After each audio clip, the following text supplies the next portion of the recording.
chose promise, chose due. Nous avons avec nous Eddie Marajo, mais à toute... ça prend le féminin, Seigneur Pourquoi pas? À toute Seigneur, tout honneur. Et honneur pour pas féminin à ce moment-là. Bon, arrêtons.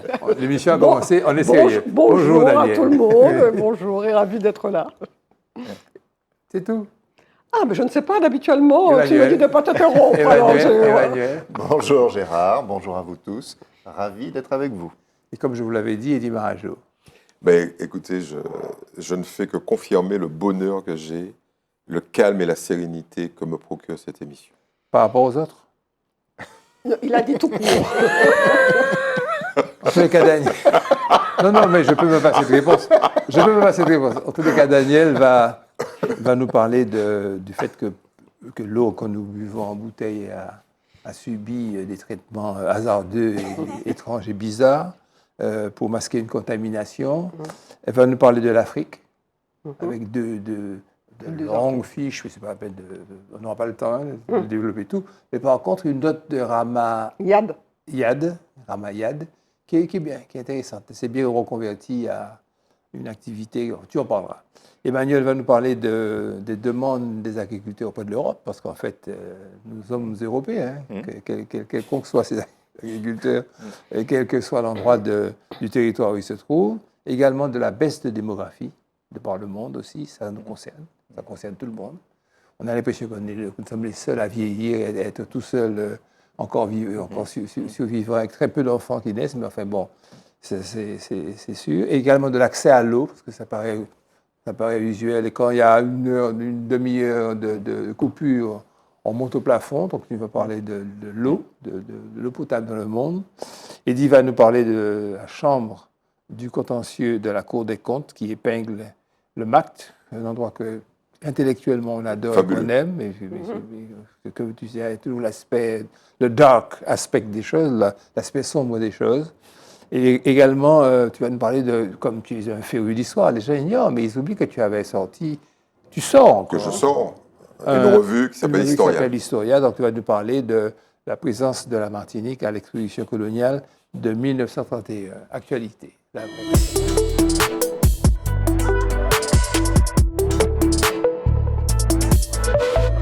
Eh bien, c'est toi, le MACT, la chambre du contentieux de la Cour des comptes. Alors, ce musée emblématique qui a été voulu par M. Lurel et François Hollande fait parler de lui plus par ses affaires, à travers ses affaires, que par son C'est pourquoi il a été conçu. Alors, là, cette fois, alors il y a eu notamment l'affaire emblématique, ça a été la volonté des personnalités politiques guadeloupéennes de, j'allais dire, virer la directrice générale, qui a été, dans un premier temps, démissionnée, entre guillemets, qui a été réintégrée par le tribunal, qui a été ensuite à nouveau démissionnée. Mais là, c'est beaucoup plus grave parce que c'est le procureur général de la Cour des comptes qui analyse le mode de fonctionnement depuis le début et qui prend un réquisitoire qui date du 6 octobre dernier, 6 octobre 2023, où le magistrat relève un nombre incalculable d'infractions.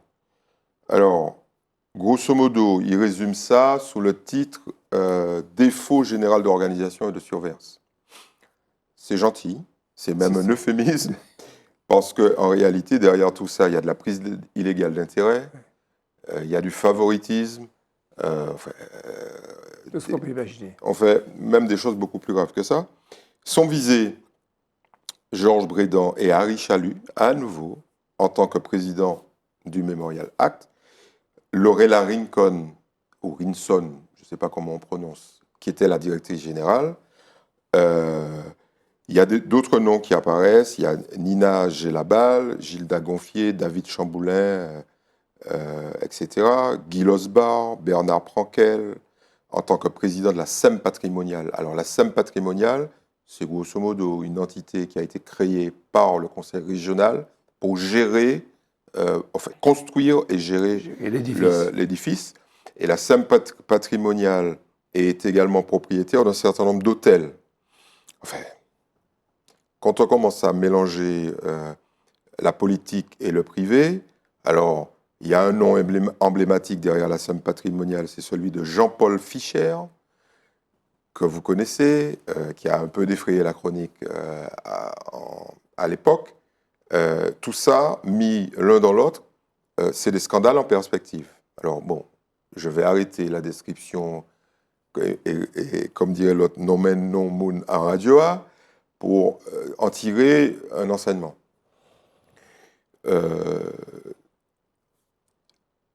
Autant on peut dire que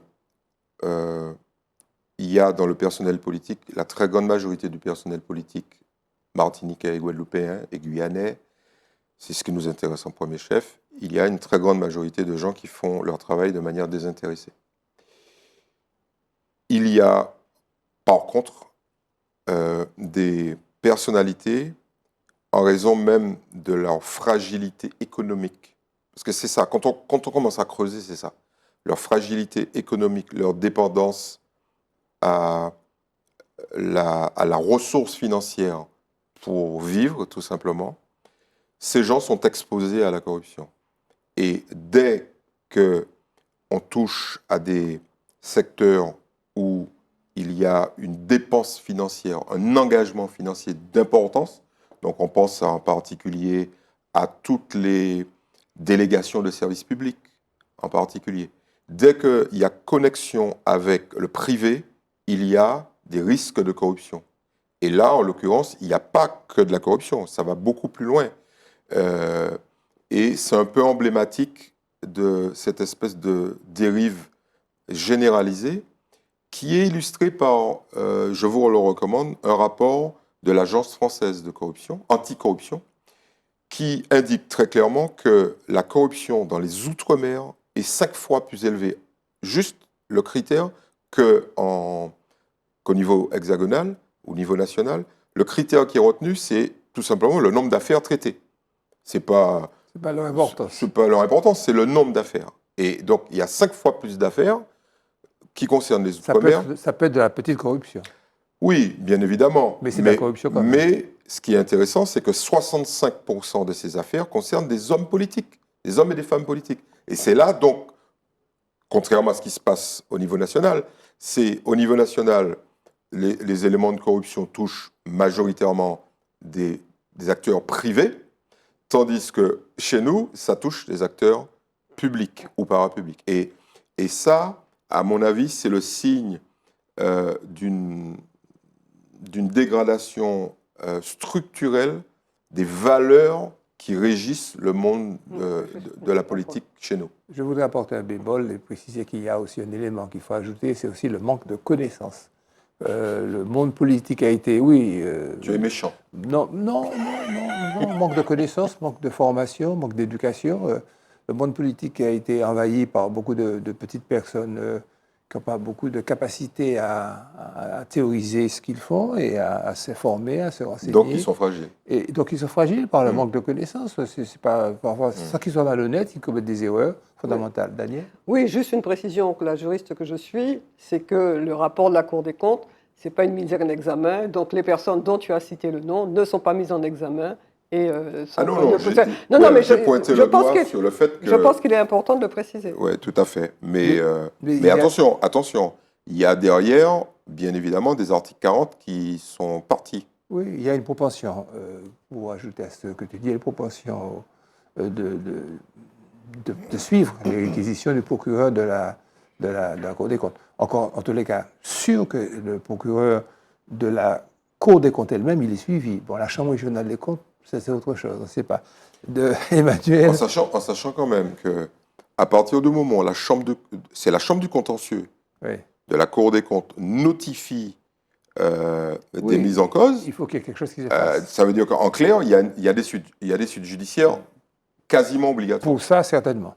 Les demandes des agriculteurs auprès de l'Europe seraient entendues, pratiques mais concrètement, une vue d'ensemble de l'Europe, hein, pas simplement un problème franco-français. Je te laisse. Oui, analyser. alors bon, rappelez-vous, les agriculteurs ont envahi les rues de France et d'Europe récemment, en portant dans leurs bagages et dans leurs tracteurs toute une série de revendications. Pour les résumer rapidement, le manque de revenus. Ce sont des gens qui travaillent énormément et qui estiment ne pas avoir le revenu qui sanctionne correctement la tâche qu'ils accomplissent. Des charges qui s'accumulent dans leurs exploitations et qui rendent la rentabilité de ce qu'ils font totalement impossible. Et puis des normes administratives qui les écrasent et qui les mettent parfois, et souvent, en situation de concurrence déloyale. Et ces normes administratives proviennent souvent de l'Europe. Oui. Ça, c'était les raisons de la révolte, les raisons de la colère, pour reprendre un slogan qui a largement été diffusé. Et le gouvernement a apporté un certain nombre de réponses, mais l'essentiel des réponses se trouvant à Bruxelles. C'est là que se reportent aujourd'hui les manifestations. Et on sent bien qu'à Bruxelles et en Europe, on est face à un conflit qui oppose deux logiques. Il y a la logique de la production agricole, qui est une logique totalement nécessaire si on veut nourrir les gens, parce que rappelons que la fonction primaire des agriculteurs, c'est de nourrir les gens, c'est aussi simple que ça. Et à côté, vous avez la grande logique qui drive toutes les positions politiques du moment, qui est la transition écologique. Et la question, c'est comment concilier ces deux logiques qui sont totalement légitimes l'une et l'autre. Et c'est face à ça que l'Europe doit faire face. Comment concilier ces deux logiques qui ne peuvent pas être abandonnées ni l'une ni l'autre? Le problème, c'est le reproche que longtemps ont fait les agriculteurs à Bruxelles, c'est de dire, en gros, la transition écologique, vous la faites peser sur notre seul dos. Et on veut bien y participer, mais on ne veut pas être les seuls à supporter la charge de cette transition. Donc aidez-nous, trouvez des solutions, répartissez l'effort, bref, trouvez des solutions, décoincez les choses. Et donc il semblerait que l'Europe ait entendu ce message, puisque première mesure, ça a été de décoincer le Green Deal qu'avait lancé l'Europe. Donc là, on n'abandonne pas, parce que politiquement, c'est impossible de dire on rétropédale, mais en tout cas, on fait une pause pour laisser le temps aux élus de trouver des solutions qui permettent de reprendre les bons chemins. Donc les plans phyto, les contraintes... Les mises en jachère, les mises en jachère. Tout ça est aujourd'hui remis à l'étude pour laisser un temps de pause aux agriculteurs. On parle également de déblocage d'aide d'urgence par l'Europe. Alors j'ai entendu le chiffre de 500 millions d'euros qui aurait été débloqué pour permettre aux agriculteurs d'accélérer leur transition écologique. Et puis également des refontes des pactes de la politique agricole commune pour alléger les ressorts administratifs, réorganiser les marchés agricoles pour garantir des prix plus rémunérateurs aux agriculteurs. Donc toutes ces questions maintenant sont sur la table au niveau européen. Donc voilà, donc ça on en est là aujourd'hui. Je pense qu'on est dans une phase un peu intermédiaire où rien n'est réglé sur le fond, mais en tout cas le message est entendu. Ça c'est le verre à moitié plein qu'il faut voir. Ce cri d'alerte des agriculteurs a été entendu au plus haut niveau. Maintenant, il s'agit de transformer tout ça en solution tangible. Mais le fond de la solution, à mon sens, c'est que tant qu'un agriculteur ne percevra pas un revenu qui rémunère son travail, on pourra raconter tout ce qu'on veut. On n'en fera pas un acteur de la transition écologique, puisque la première condition, c'est d'abord d'obtenir du revenu minimum. Je pense qu'on en est vraiment là. Aujourd'hui, quand on regarde la réalité du monde agricole, la charge de travail qu'ils accomplissent en regard d'une rémunération moyenne qui est souvent inférieure à 1 000 euros pour 70 heures de travail par semaine, c'est absolument indigne. Et donc, on ne peut pas demander à cette communauté de nourrisseurs de transformer la planète si déjà la solidarité mondiale ne se met pas au service d'une rémunération saine qui doit, pour le coup, activer la totalité des maillons de la chaîne solidaire. Ça me paraît logique. C'est une question de bon sens et puis Mais d'équilibre. Mais oui. On Mais peut je pas. crois qu'il y a, derrière cette crise, il y a, je pense qu'il faut qu'on ait un profond respect pour ceux qui produisent des aliments. Il faut vraiment on n'en est pas conscient. On a tendance à dédaigner cette population d'agriculteurs, mais ce sont eux qui nous nourrissent. Nous sommes en relation avec leurs produits 3 fois par jour. C'est-à-dire, ils sont dans notre quotidien essentiel. Et on ne peut pas les dédaigner, on ne peut pas les accuser de tous les maux. On a un devoir de respect profond, et ça se traduit aussi par, à un moment donné, une organisation pour qu'ils aient le revenu minimum. Enfin, c'est du bon sens. Mais il y a aussi on évoquait il y a quelques semaines le bashing que subissent le monde agricole. Mettons-nous 2 minutes à leur place, c'est insupportable. Des gens qui font des efforts considérables et qui, en remerciement, n'ont que des critiques, parfois des pneus de tracteur crevés, parfois des insultes. Humainement, c'est difficile à vivre. Et puis, il faut du haut de notre superbe, il faut que nous acceptions de parler aux petites gens. Et parmi les petites gens, il y a les agriculteurs, leur demander pourquoi il y a des années où il y a moins d'avocats. Ils vont te dire que l'arbre a moins porté, on ne sait pas pourquoi. Pourquoi il n'y a plus de légumineuses, pourquoi il n'y a plus de salade, plus de laitue. Ils vont te dire parce que la pluie a noyé, a pourri les choses sur terre et que des mois de travail se retrouvent perdus. Pourquoi les prix augmentent? Pourquoi au début de la saison d'une production, ça coûte cher? Et pourquoi après, quand il y en a trop sur le marché, ça coûte moins cher? Ils vont vous expliquer pourquoi. Et ils subissent la désorganisation du marché, etc., etc. Eddy? La réalité des chiffres est quand même assez impitoyable. Hein. La notion que nous avons des agriculteurs, dans notre tête, c'est les petits agriculteurs, etc. C'est pas ça la réalité. En Europe. C'est pas ça la réalité en Europe. Oui, mais ici pareil. Je veux dire, il faut quand même dire aux gens que les agriculteurs, ici, il y en a de moins en moins, que la majorité des agriculteurs ont des toutes petites surfaces, de moins de 5 hectares, et que quand on regarde ce que les Martiniquais mangent, c'est pas ce qu'ils produisent ce que ces agriculteurs produisent. C'est ça qui est terrible. La couverture est de 30%. Enfin, oui, enfin, ça, c'est le chiffre sympathique. Optimiste, ouais. La réalité, c'est que c'est beaucoup moins que ça. Les Martiniquais mangent du poulet, c'est pas le poulet qui est fabriqué ici, très majoritairement, du riz, Mounba a planté du riz ici, et puis des pommes de terre. C'est ça que les Martiniquais mangent, dans leur très grande majorité. Donc, il y en a qui mangent autre chose, notamment des productions locales. Mais cette analyse-là, elle vaut aussi pour l'ensemble des pays européens. Je veux dire, c'est pas le petit agriculteur qui fait du joli petit poulet de Bresse qui nourrit le Français. Hein. C'est pas ça la réalité. Et cette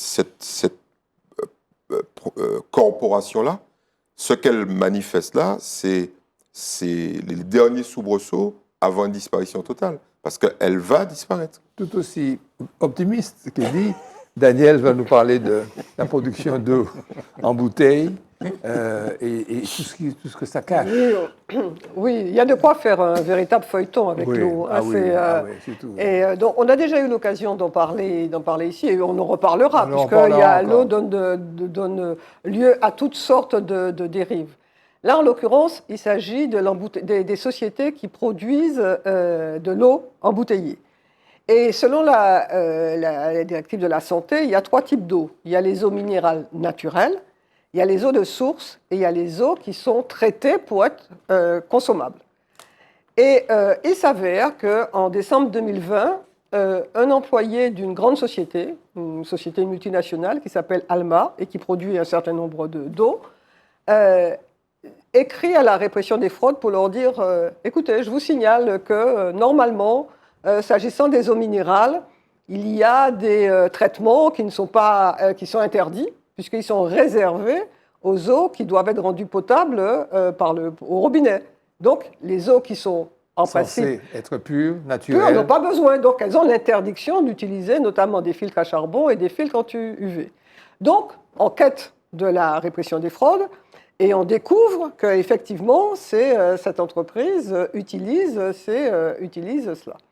Et donc, tout un rapport, c'est un peu compliqué. Ça arrive sur le bureau du procureur, et il y a une enquête préliminaire en 2023 qui est ordonnée. Et à la faveur de cette enquête, on découvre qu'il y a la méga multinationale, à savoir Nestlé, qui est concernée toujours par le même problème, mais qui est plus complexe. C'est-à-dire le mécanisme, c'est sophistiqué.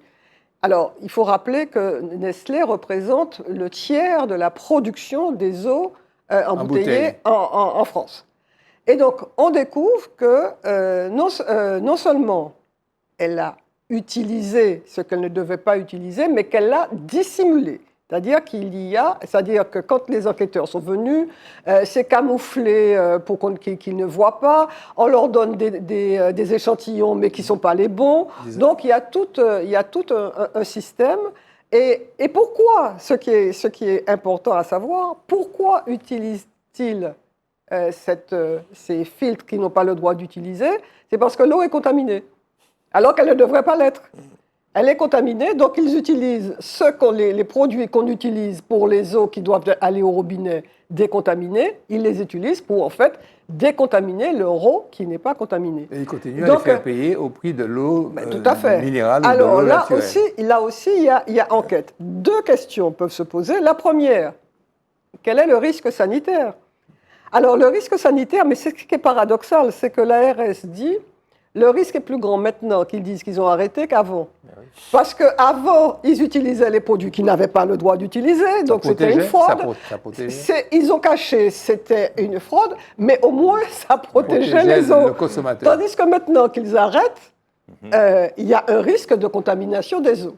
Alors, deuxième question, que fera la justice? Parce qu'il y a quand même 2 enquêtes préliminaires qui sont ordonnées. Et normalement, ça ne doit pas être compliqué de faire des tests pour savoir si les eaux sont contaminées ou pas. Et immédiatement, normalement, ça doit entraîner, il y a mise en danger d'autrui, il y a toutes sortes de... Le panel des infractions et des sanctions est large, hein, il n'y a pas de problème. Donc, quid va-t-on s'attaquer à Nestlé? Ben écoute, d'après ce que j'ai compris, Nestlé a compris qu'on allait sur le plan pénal la ratiboiser. C'est Nestlé Waters. Oui, c'est la brochette. Oui. Et ils ont obtenu du gouvernement des concessions énormes, même dans le traitement des eaux. C'est là qu'il y a aussi un scandale. Oui, mais il n'empêche que la justice est saisie. Donc la justice, normalement, elle a les moyens qui sont plus importants que ce que pourrait concéder le gouvernement au titre de dérogation de normes, de contrôle de normes. Là, il y a vraiment de quoi mettre une procédure pour pouvoir contrôler la santé des gens, parce qu'en fait, il s'agit tout simplement de ça, de la santé des gens. Quand on voit le nombre quand on voit tous ceux qui consomment ces eaux, parce que c'est des eaux qui sont connues, donc on est quand même, on est en droit de se poser des questions. Mais Nestlé a avoué. Oui, Nestlé a avoué, oui. Faute avouée, à moitié pardonnée. Non, mais sauf qu'ils ont avoué ça dans le cabinet de ministre. Alors, donc, déclaration publique maintenant. Nestlé dit, effectivement, nous avons fauté. Oui. Donc, ils ont fauté sur les normes, mais ils ne reconnaissent pas qu'ils ont mis en distribution des eaux contaminées une fois qu'ils ont arrêté. Parce que quand ils parlent du passé. Ils disent oui, on a fauté et on a arrêté. C'est ce qu'ils disent, les deux choses. Mais la question de savoir maintenant, est-ce que les eaux qui sont embouteillées sont contaminées ou pas, silence radio. Écoutez, j'ai cherché, mais je ne retrouve pas sur mes fiches, la provenance et l'origine de la bactérie qui est la plus répandue et qui cause la nécessité pour... Chez coli. Coli, voilà. En réalité, on trouve cette bactérie extrêmement dangereuse. On la trouve dans la matière fécale. Oui. C'est-à-dire que c'est tout le système d'assainissement, parce qu'il faut dire les choses. Quand le service d'assainissement n'est pas bien fait, donc ça pollue, que ce soit les sources, les eaux, les nappes phréatiques, etc. Et donc, redonne-moi ça. Et Escherichia coli. Donc, merci beaucoup, la technique. Tout le monde Super, ici, tout le monde est puissant. Escherichia coli, elle s'est été retrouvée dans l'eau de Mabello en Guadeloupe, et le puits, Mabello a dû fermer son... Et le distributeur de Mabello ici ne nous l'a pas dit. Oui, mais le reproche que je peux leur faire. Il y a des contrôles réguliers. C'est le reproche que je peux leur faire, c'est qu'il y avait toute une installation, un système de fontaines mises à disposition avec une eau qui paraissait délicieuse et que certaines personnes de votre serviteur s'est retrouvées avec Escherichia coli dans son sang. Bon, ça s'est guéri maintenant grâce à la médecine, je le dis avec tranquillité, je ne crie pas, je ne hurle pas. J'en profite pour dire à cette maison qu'elle a un devoir à notre égard. D'abord, elle avait un devoir d'information, ce qui fait que c'est par hasard, qu'en faisant des analyses sanguines, que je me suis rendu compte, j'ai plus mal parlé de moi, mais je le dis avec le maximum de sérénité possible, que j'ai rendu compte que j'avais été intoxiqué par cette eau. Ça va, j'ai gardé mon calme. Oui. En fait, à mon avis, tu t'es exposé à plusieurs poursuites pour diffamation, mais bon, tu as l'habitude. Non, je suis provenance de l'organisme sanitaire de ce pays. Daniel ? Non, c'est bon, ça va. On peut passer à la société. Rappelons quand même, on parle de la contamination liée aux matières fécales, rappelons quand même que 75% des Martiniquais n'ont pas accès au traitement collectif de l'assainissement, ils ont des fosses septiques et que 90% de ces fosses septiques sont pas aux normes et rejettent directement dans la nature. Dans la nature, dans les rues, dans les routes et tout ça. Voilà. Et autre chose de plus grave, une chose à laquelle merci de m'avoir, Association d'idées va bientôt se mettre au travail sur cette question. L'Agence régionale de santé, c'est sur la propension que les Martiniquais de croire que les eaux de source sont pures. Alors que c'est Escherichia coli, là, c'est un Chihuahua, là. Exactement. Donc il faut arrêter de s'arrêter sur le bord des routes, il faut arrêter de s'arrêter. Et de stocker. Et de stocker, en plus de stocker, donc ça fermente, ça se développe, etc. Arrêtez, soyez sérieux, parce que toutes ces sources que vous croyez saines sont en réalité totalement polluées. Je n'y peux rien, c'est comme ça. Nous avons, tout simplement parce qu'il y a des gens en amont ou des animaux, ou des animaux, des défectent dans les et puis il y a aussi les traitements des sols qui se retournent dans les sources. Société, petit jingle pour ça.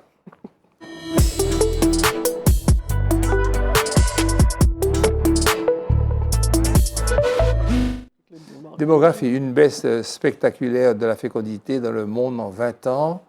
63% des habitants de la planète vivent dans des régions où la fécondité n'atteint pas le seuil de renouvellement. C'est pas nous seulement, quoi.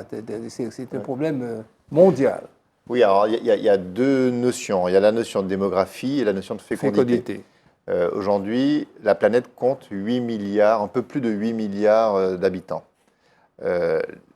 Malgré tout, la planète continue de croître en nombre d'habitants, puisqu'on estime qu'en 2080, donc dans 56 ans précisément, elle va atteindre un pic à 10 milliards 400 millions d'habitants. Voilà le pic attendu, et à partir de là, ça devrait se stabiliser, peut-être même décroître. Donc c'est intéressant parce que nous, on a vécu, on est né dans un monde où on a connu une flèche montante, et nos petits-enfants vont commencer à voir une... Alors, il faut s'interroger pourquoi cette décroissance. Alors, parallèlement à ce constat, effectivement, il y a des études qui démontrent que la fécondité des peuples de la planète est en baisse. Et elle est en baisse un peu partout, notamment dans les pays développés, enfin dits développés, donc les pays de l'OCDE, l'Amérique du Nord, l'Europe, la Chine. Et le seul pays où la fécondité est encore dynamique et positive, c'est l'Afrique, le continent africain. Puisqu'on sait que d'ailleurs le continent africain va être bientôt, dans 20 ans ou dans 30 ans, le premier continent en termes de démographie. Donc voilà la réalité. Alors, les raisons de cette baisse de fécondité, on les avait abordées lors d'une précédente émission, mais on peut les rappeler parce que sans entrer dans le détail médical, il y a les facteurs environnants, etc., mais il y a surtout des raisons socioculturelles. C'est ça qui explique la baisse de fécondité. Le monde connaît une féminisation du travail comme jamais auparavant, et donc forcément, ça réduit le temps de procréation des femmes qui sont maintenant plus occupées par leur travail que par la fécondation, si on reprend ces termes-là. On a aussi l'entrée tardive des femmes dans la procréation. il y a 30 ans, l'âge moyen d'une femme qui faisait son premier enfant, c'était à 20 ans. Aujourd'hui, c'est 31 ans, je crois, de mémoire. Donc, on a perdu 10 ans, et donc forcément, ça contribue à effondrer, à diminuer la fécondité. Et puis, il y a aussi l'accroissement des foyers de célibataires, comme jamais auparavant, le monde en a connu. Donc, tous ces phénomènes socio-culturels conduisent à cette baisse de fécondité. Alors, derrière tout ça, moi, ce qui m'intéresse, une question que je veux ouvrir, parce que vous savez qu'il y a des lois qui régissent la nature. Et il y a notamment une loi qui est celle de la régulation des espèces. On a tous entendu parler de ça. Les espèces végétales, les espèces animales subissent les effets mécaniques de phénomènes extérieurs qui régulent leur population. Ça peut être des maladies, ça peut être des conditions climatiques qui privent de ressources et qui donc diminuent le taux de reproduction. Ça peut être plein de facteurs qui font que, bon an, mal an, depuis des millénaires, on a des populations qui stabilisent. Il y a aussi l'effet de la prédation. Donc, il y a les prédateurs qui empêchent des proies de se développer et l'absence de proies qui diminue les prédateurs. Donc, il y a toute une série de lois naturelles qui régissent la démographie des espèces végétales et animales, parce que c'est vrai aussi pour les arbres. Et la question qu'on peut se poser est si les hommes étaient victimes d'une grande loi naturelle de régulation de son espèce. Parce que quand même, on a quand même connu dans l'histoire de l'humanité des périodes de croissance démographique exponentielle, et puis des ruptures et des retraits très forts de la démographie, avec 3 grands facteurs historiques qui expliquaient ces baisses démographiques. Les grandes guerres, l'humanité, par la guerre, et pendant des siècles et des siècles, a pu contenir sa démographie. Les grandes famines, aujourd'hui c'est un terme quasi oublié sur la planète, mais il n'y a pas si longtemps que ça, la famine était l'une des premières causes de mortalité, et souvent des pays entiers voyaient 30% de sa population disparaître du fait de la famine. Donc ça, c'est quelque chose qui régulait d'une certaine manière les populations. Les maladies également, les grandes épidémies, les peste, choléra, la grippe espagnole au début du siècle dernier, tout ça, ce sont des cataclysmes qui tombaient sur l'humanité et qui avaient peut-être un effet, qui résultaient peut-être d'une loi naturelle de régulation. Voilà, donc ça, on pourrait se dire, est-ce qu'aujourd'hui, les comportements des collectifs, des hommes de la planète qui réveillent leurs esprits belliqueux, les guerres qui se réamorcent, est-ce que les comportements qui consistent à produire davantage de pollution, davantage de toxicité dans l'environnement, est-ce que les comportements humains qui consistent à accélérer les dérèglements climatiques, tout ça ne sont pas finalement, alors c'est peut-être un peu provocateur, mais des comportements liés à une loi naturelle qui consiste à dire qu'il faut que l'homme trouve en réalité de manière cachée des mécanismes pour empêcher une explosion démographique qui rendrait la vie impossible sur Terre. Donc ça, ce sont des questions un peu ouvertes. Le débat est complètement open parce qu'on sait bien qu'il y a les tenants de cette théorie de la régulation des espèces appliquée à l'homme, et puis il y a les tenants au contraire de ceux qui disent pas du tout, l'homme est un animal de progrès qui a inventé la contraception, qui a inventé la médecine, qui a fait des progrès dans l'agriculture, donc qui au contraire trouve des solutions pour accélérer sa démographie. Donc voilà, le débat ouvert, mais je me dis quand même, quand on constate cette grande courbe et ce plateau prévu en 2080, je me dis peut-être y a-t-il une loi générale de la régulation des espèces. Tout à fait d'accord avec ta problématique, sauf que j'aurais enlevé le mot loi, parce qu'une loi en réalité s'érige, se décide par l'homme. Et beaucoup d'éléments dont tu parles ce ne sont pas des éléments naturels.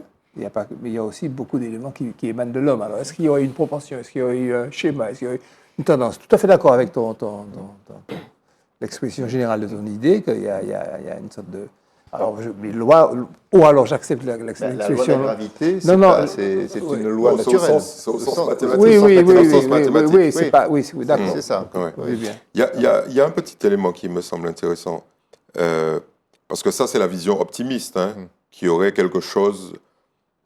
Une main visible. J'allais parler de la main visible, de la loi du marché. Oui, c'est en ce sens que je ne suis pas tout à fait d'accord avec toi. Je vais vous donner un petit chiffre qui est quand même intéressant.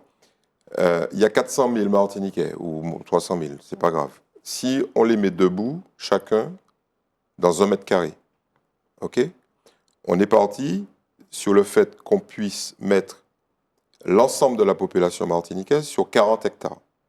Okay, chacun est debout dans son mètre carré. On peut tenir sur 1 mètre carré, debout. Okay, 40 hectares. La superficie de la commune du Prêcheur, c'est 2600 hectares. Okay, vous voyez qu'on met tous les Martiniquais sur 40 hectares et puis on a de la place. Et qu'est-ce que tu tires Ce que je tire, c'est que si on prend les 8 milliards d'individus et qu'on les met debout, ça fait 800 000 hectares. Okay, en France, il y a 5 millions d'hectares. C'est-à-dire qu'on peut prendre la totalité de la population mondiale en la mettant debout sur un tout petit bout de la France. Mais donc vous imaginez ce que ça représente sur l'immensité du monde. C'est ce décalage qu'il faut avoir en se disant « Oh mon Dieu, la planète est envahie d'humains ». Pas du tout. Oui. Pas du tout. Et il y a encore beaucoup de place. Oui. Mais ce n'est pas un sujet de place, c'est un sujet de ressources en réalité. C'est plutôt ça. C'est les ressources énergétiques, les ressources en eau, les ressources en aliments.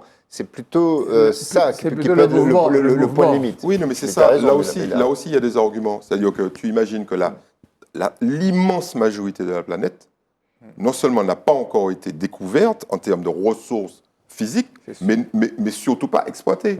Donc, sans parler des fonds marins.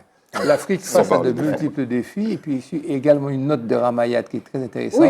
C'est Daniel qui va synthétiser tout ça. Oui, rapidement. En fait, s'agissant, il y a eu en fait un premier article signé de 2 personnes et un deuxième article signé de Ramayad. Le premier article est signé quand même du vice-président de l'Assemblée nationale du Sénégal et également de l'ancien Premier ministre du Bénin, Zinsou. Et en fait, atouts et défis de l'Afrique, c'est un peu de ça qu'il s'agit. Les médias, en général, ont tendance à parler de l'Afrique lorsqu'il s'agit d'immigration, lorsqu'il s'agit de coups d'État, lorsqu'il s'agit de famine. Et de guerre. Et le Sénégal, qui était considéré comme l'un des pays les plus démocratiques avec la décision de son président de reporter les élections, montre que c'est assez fragile. Donc l'un des défis de l'Afrique, c'est justement ça. L'autre défi de l'Afrique, c'est également la question c'est un atout et également un défi, sa jeunesse. Alors, je rebondis sur ce que disait Emmanuel. Effectivement, l'Afrique, c'est un pays, c'est un continent jeune, et toutes les prévisions montrent qu'effectivement, alors que l'Inde est pour le moment le plus peuplé, que le continent africain le sera. C'est une richesse considérable parce que face à des populations vieillissantes dans les pays occidentaux ou bien dans les pays de la sphère occidentale, l'Afrique a un atout considérable qui est la jeunesse de sa population. L'autre atout de l'Afrique, c'est qu'elle a des ressources et Ramayad le rappelle dans son article, elle indique comment l'Afrique a 65% des terres arables. Donc, tous les millions d'hectares qui sont disponibles, et l'Afrique peut être le grenier du monde entier. C'est-à-dire que les terres arables de l'Afrique peuvent nourrir le monde entier. Ensuite, elle rappelle que 35% des ressources des terres, des minerais critiques, c'est-à-dire ce qui est nécessaire de plus en plus par l'industrie, se trouve en Afrique. Donc, par conséquent, les potentialités de l'Afrique, les atouts de l'Afrique sont extraordinaires. Je dirais que l'une des questions qui se posent, c'est la géopolitique de l'Afrique, parce que c'est ce qui est en train de changer. Et notamment, ça remet en question la position de la France. On a eu l'occasion de parler de la France-Afrique, mais je dirais que la question ne va pas tarder à se poser, aussi bien pour la Russie que pour la Chine, qui se comportent aussi en prédateurs et en voulant imposer leur point de vue. Or, de plus en plus, il y a certains pays africains qui considèrent qu'ils peuvent lier des relations avec d'autres entités dans le monde quand ils considèrent que les pays africains représentent 30% des voix à l'ONU. Donc, par conséquent, ça veut dire qu'ils ont la capacité de peser à certains moments sur des décisions. Ils vont peut-être même être courtisés par des grandes puissances pour influencer le vote. Donc, par conséquent, elle a des atouts à jouer sur le plan géopolitique. Et pour cela, il y a, moi je dirais, c'est surtout le problème, le plus grand défi, c'est l'organisation et le fonctionnement des institutions. Très bien. Ce qui m'a le plus frappé, c'est l'apparition, mais marquée, d'une nouvelle classe éduquée d'Africains et qui maintenant peuvent comprendre des problèmes justement de géopolitique et s'affirmer sur le plan international. C'est ça et ça c'est imparable. La connaissance, le savoir, ça on ne peut pas se battre contre ça. D'accord ? Qu'est-ce qu'il y a de plus dangereux qu'un virus ? Tu vas nous dire ? Une idée. Une idée virale. Et l'info, et le savoir, le pouvoir, tu as raison, c'est fondamental. Une chose qui est en tous les cas indispensable, c'est l'eau. Là, pour l'instant, l'eau. L'eau encore. L'eau potable encore. Là, c'est pas l'eau qu'on boit, c'est ça. C'est l'accès à l'eau. C'est l'accès à l'eau. L'eau potable dans le monde. Oui. Voilà, on aura fait le tour de la question là maintenant. Oui, alors bon, l'eau, ressource essentielle de la vie. L'eau, c'est la grande question de l'eau, c'est est-ce que les hommes ont accès à l'eau Alors, de plus en plus, parce qu'il y a 20 ans, on avait beaucoup moins accès à l'eau qu'aujourd'hui. Aujourd'hui, une étude est sortie qui dit que 700 millions de personnes sur la planète n'ont pas accès à l'eau. Alors, c'est beaucoup, mais c'est 2 fois moins qu'il y a 20 ans. Rappelez-vous, même en Martinique, en Guadeloupe, on a tous connu des moments où, dans des communes, l'eau n'arrivait pas. Et on buvait l'eau du canal. Fais attention parce qu'il y a des quartiers où elle n'arrive toujours pas. Oui, c'est aussi. mais l'eau courante, on fait partie des générations qui ont eu le privilège de connaître l'eau courante, mais c'est pas si vieux que ça en fait.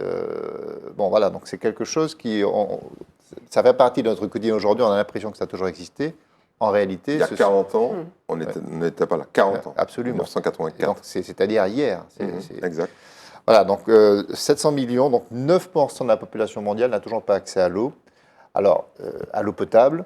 Alors, pour y avoir accès, ceux-là doivent marcher à pied longtemps, aller dans des puits. Donc, il y a quand même des complications difficiles pour ceux qui n'ont pas accès à l'eau. Et ça concerne essentiellement, on va dire, les pays d'Afrique. C'est l'Afrique qui est le plus concernée par le manque d'accès à l'eau, l'Afrique subsaharienne en particulier, et puis quelques pays d'Asie également. Mais c'est là que se concentre la difficulté d'accès à l'eau. On peut considérer que cette difficulté d'accès à l'eau, malheureusement, elle se percute avec aujourd'hui les effets climatiques qui concerneront principalement aussi les pays d'Afrique, puisque la sécheresse. Donc ça, c'est quelque chose qui est un peu, qui est vraiment problématique. Alors, les causes du manque d'accès à l'eau, elles sont multiples. Bon, il y a la pauvreté naturelle. Dans un pays pauvre, on n'a pas les infrastructures qui permettent d'acheminer l'eau. Donc, l'accès à l'eau est une conséquence directe du niveau de richesse d'un pays. La pollution, aujourd'hui, qui rend de plus en plus des bassins inaccessibles ou en tout cas sur lesquels on ne peut pas s'approvisionner. Pollution chimique, pollution, des contaminations de toutes sortes. Il y a le changement climatique, on en a parlé, qui renforce la pression maintenant sur les nappes phréatiques et sur l'accès à l'eau. Et puis aussi, il ne faut pas l'oublier, les conflits. Les territoires qui sont en conflit sont des territoires qui excluent les populations de l'accès à l'eau bien souvent. Et quand on est en guerre, eh bien, les infrastructures sont démolies assez vite. Et puis, aller chercher de l'eau se fait au péril de sa vie. Et je pense en particulier à ce qui se passe en Ukraine ou ce qui se passe, les conflits qui existent aussi en Afrique et ailleurs dans le monde.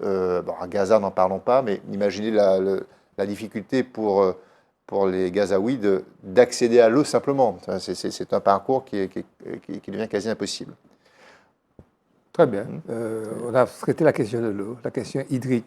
On va quand même mettre le sujet d'après dans le chapitre culture, donc je voudrais un petit jingle avant de passer la parole à M. Barajo sur la présence de la Martinique.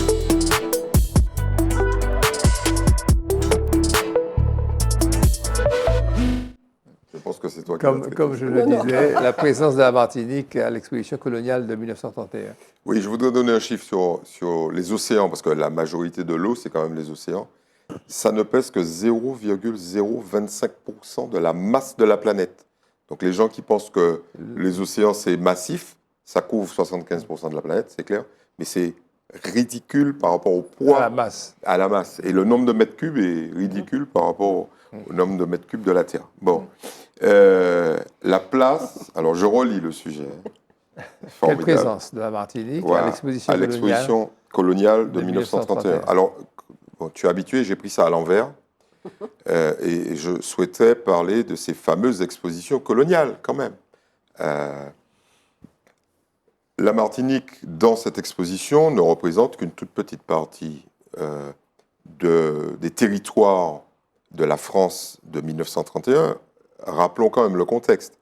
En 1931, la France a à peu près stabilisé son empire colonial, qui compte plus de 60 millions d'habitants et qui couvre à peu près 20% de la surface de la planète, ce qui est quand même formidable. Et le soleil ne se couche jamais sur l'empire colonial français.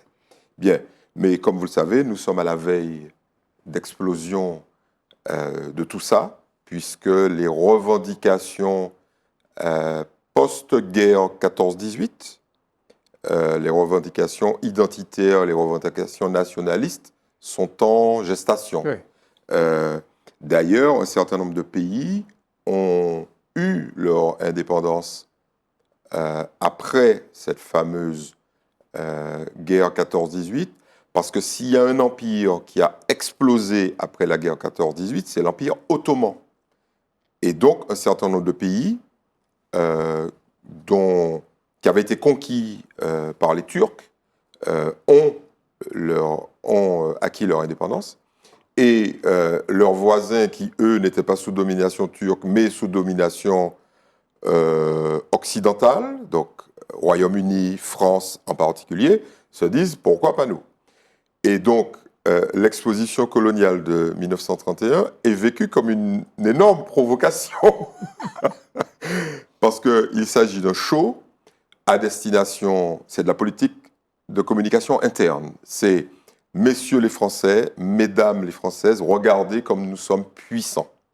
Nous avons apporté la paix, nous avons apporté la civilisation, l'eau potable à des gens qui, globalement, auraient péri si nous n'étions pas arrivés. » Bon, alors évidemment, la Martinique a une place qui est, à mon avis, plutôt exotique, puisque une partie du village et du lieu d'exposition de la Martinique fait revivre la maison coloniale du planteur. Oui. Okay. Il y a même une petite chambre qui rappelle Joséphine. Bon, tout ça est très exotique. Bon, je ne vais pas développer cette partie-là et je ne pense pas que tu en seras très triste. Essentiel, oui. Voilà. Ce qui nous paraît intéressant, c'est cette espèce de décalage. Bon, tu l'as dit, je suis un passionné d'histoire, de décalage entre la représentation de la domination coloniale française et la réalité du terrain.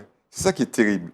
Et donc, si on dit c'est beau, imaginons qu'on dit ça. D'ailleurs, les peuples qui ont été exposés dans des cages à l'époque, oui, eux, n'ont pas trouvé ça beau du tout, notamment les Néo-Calédoniens, okay, les Kanaks, etc. Bon, je ne vais pas revenir sur ce drame-là. Mais quand on compare ça à la réalité martiniquaise, c'est catastrophique. C'est-à-dire qu'il y a une vision exotique, parfumée, magnifique de la Martinique transportée à Paris. Mais la réalité, moi, ce qui m'a intéressé, c'est d'aller voir les données d'une Martinique en 1931. En 1931, nous avons un niveau de vie. Alors bon, à l'époque, on ne mesurait pas le PIB, hein, mais bon, il y a des estimations qui étaient 5 fois inférieurs à celui de la moyenne des revenus de la Côte d'Ivoire. Alors, je vous laisse imaginer ce qu'était l'état de misère de ce pays. Okay, les maladies endémiques de la Martinique... Paludisme et... ouais, alors, fièvre jaune, je me suis dit, c'est pas possible. Je veux dire, fièvre jaune, avec des centaines de morts, paludisme. Quand on dit aux gens de la Martinique qu'il y avait le paludisme de manière endémique en Martinique, ils disent pas vrai. C'est pas possible. Mais à l'entrée de la mairie du Robert, il y avait une boîte avec des cachets pour le paludisme. Exactement. Et à l'époque, alors j'ai été voir des photos de la ville de Fort-de-France, oui. Ce que nous appelons avec fierté le boulevard Général de Gaulle, et en fait était un cloaque. Ouais. C'était une espèce de trou. Réceptacle d'eau. Des eaux pluviales, évidemment, mais surtout des eaux usées. Oui. Voilà. Et quand on allait se marier à la mairie de Fort-de-France en 1931, l'élu qui vous mariait vous disait « Est-ce que tu as acheté ton cercueil ?»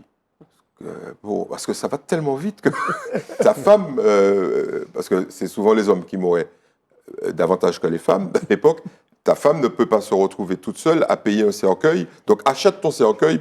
Déjà. Bon, j'arrête. Oui, arrête. C'est ça, ce qui m'a intéressé dans cette histoire, c'est cette espèce d'image fantasmée de la Martinique qui ne correspond pas du tout à la réalité. Le diamant... Non. Non. Le diamant d'Édouard Glissant. Non, ce sera la prochaine fois. Ouais. Oui, tu ne veux pas en parler aujourd'hui? Non, la prochaine fois, non, parce qu'il faut un peu plus de temps. Je crois que... Moi, je voulais faire plaisir à la grande lectrice que tu es, de dire... Non, mais la prochaine fois... Donc, on va passer à la musique, alors. J'adore ce coup d'état. Ouais, comme ça, tu as coup d'état permanent. Ouais. La musique.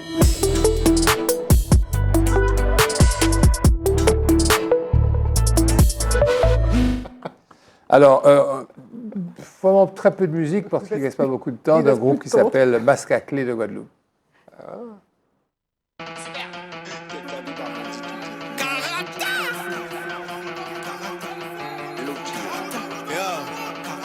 Machin masse la avancée. Hey, mi masse la arrivée. Mi masse la. Mi masse la arrivée. Mi masse la. Fais ses fois la pète sec. Mi masse la. Fais ses moun la crier. Mi masse la. On ne veut pas de la violence, on veut sauter, sauter, sauter, sauter. Sauter, sauter, sauter, sauter, sauter, sauter, sauter, sauter, sauter, sauter, sauter, sauter. On ne veut pas de la violence, on veut la masse. Nous qu'a fait ça pop, nous pas là pour choquer. Mon masque arrive si ou pas choqué. Sous passage marché, foutez aussi côté. On ne veut pas de la violence, on veut mettez toute colère en cieux. Laissez des gens marrons, feu, so casser bien. Je voudrais conclure avec comment on dit ça? On appelle ça un coup de gueule. J'ai entendu sur une radio, je ne peux pas citer, un groupe local qui expliquait que le pape va descendre sous fond de rythmique très bonne et tout, que le pape va venir pour sodomiser, etc., etc. C'est pas très beau, mes enfants. Il faut passer à autre chose. En tous les cas, bon carnaval quand même. Et puis, à la semaine prochaine.